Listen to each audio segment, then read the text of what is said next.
Yo, what's up sa inyo lahat mga paps and welcome back sa ating channel, no? So, meron na yung kunting update sa ating ginagawa ngayon. Bali isang Sony 55 inches siya. Smart TV na to. Then, pag-usapan lang natin yung kanyang tika na medyo complicated siya ito troubleshoot, no? And, napakita natin kung paano siya ito troubleshoot para may iwasan nyo na bumili ng bagong tikon. Simula yung video natin pagkatapos ng intro.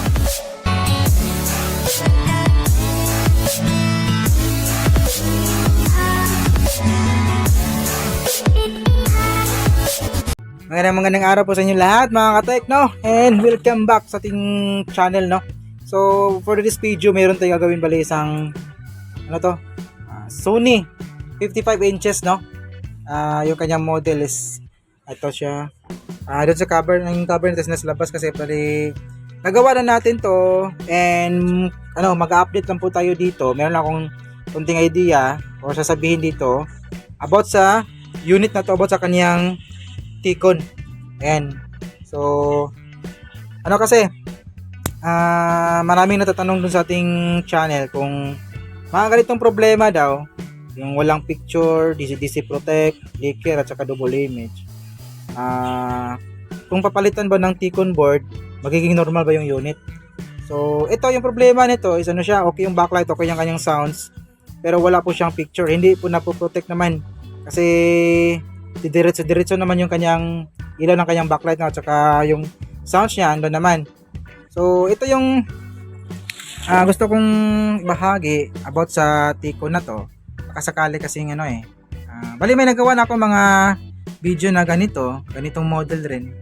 And ito kasi yung Tikon na to is mayroon siyang feedback na kinakailangan both side, left and right, bago mapapa-oscillate yung ating buong Tikon. Ayan. So kahit nakahang yung kabila, kahit andito siguro, for example, dito yung problema sa kanyang right side ng panel. Pero kapag nakahang to, hindi pa rin makakalabas yung mga supply niya, yung BGH, BGL, EBD, EBDD at the rest, no? So, ibalik mo to, tapos dito naman tatanggalin mo. Kung for example, dito sa side yung problema, ay hindi pa rin oscillate or hindi pa rin makalabas yung mga supply niya. Kasi kailangan nga niya yung feedback both side, left and right, bago mag fully ferrated yung ating Tikon. So kahit tanggalin mo tong dalawang ribbon na to para kasi yung troubleshooting ganun kasi yung mga ginagawa natin troubleshooting para malaman natin kung saan side yung problema, sa may Tikon ba or sa may panel. So ito, aakalain mo siya na Tikon yung problema kasi nakahang na yung dalawang ribbon na papasok sa may left and right natin, ay hindi pa rin makakalabas yung mga supply, lalong-lalo na yung ating B1, yung BGH natin. So akalain mo siya na Tikon. So kapag bibili ka ng bagong Tikon, sa pagsalpak mo, ganun pa rin yung resulta, ganun pa rin yung problema. So akalain mo naman na sira yung Tikon na nabili mo and umurahin mo ngayon yung seller. Bakit nagbibenta ng sirang Tikon? So hindi pwede sira yung Tikon. Yung problema talaga nito is yung kanyang panel. Ayan. So, kasi nga hindi siya makapag-oscillate, hindi makalabas yung supply kapag wala yung kabilang side, kahit na andito na side yung problema.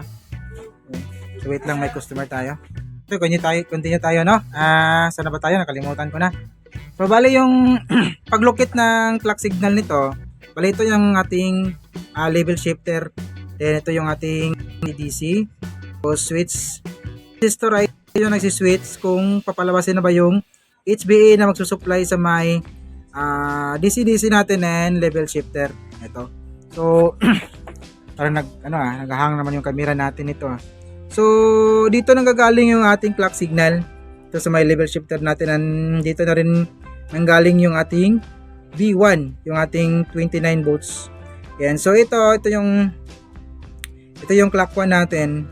And 2, 3, 4, 5 and yung mga maliliit pa na ito ayan 1, 2, 3, 4, 5, 6, 7, 8 yan yun yung mga clock signal natin dito, and dito yan papasok.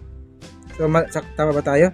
Ayan, baka parang so 1, 2, 3, so dito nga dito na galing yung ating clock signal, then dito siya papasok sa my left side natin.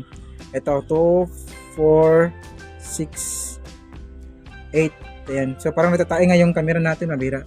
Then dito naman yan sa may kabilang side, dito siya mag-umpisa. 2, 4, 6, 8. Ayan, yun yung clock natin. So, baka magtaka kayo, ang ganitong unit kasi, yung clock niya, kung magbibilang tayo dito sa may gilid nito, nasa may pin number 15, mag-umpisa yung kanyang clock 1. And so on and so forth. So, dito naman sa may kabilang side is pin number 12 naman nagsisimula yung kanyang clock signal. So hindi po siya pareha, hindi po siya standard. Kasi mga kadalasan mga na-experience natin, kung anong pins yung clock ng it's either, for example, right side, is yun sa my left side, doon din na pin magsisimula yung ating clock signal. So, for example, pin number 13. So dito sa may side na to, sa may kabilang side, pin number 13 din yung kanyang clock signal. So ito, magkaiba siya. Dito magsisimula yung clock niya sa may pin number 12. Dito naman sa may left side, magsisimula yung clock sa may pin number 15. So kapag hindi niyo to nakakabisado, medyo mahirap po siya pag-locate. Pero pag tinest mo to ng resistance reading, magbabasar kayo, magamit yan ng resistance resistor.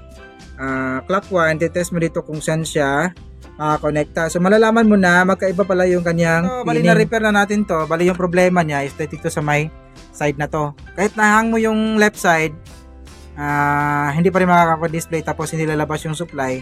Balik mo yung right, tapos yung left naman tatanggalin mo, ganun pa rin siya. Backlight lang, saka sounds, walang picture, at then wala ding supply na lumalabas dito sa may level shifter natin.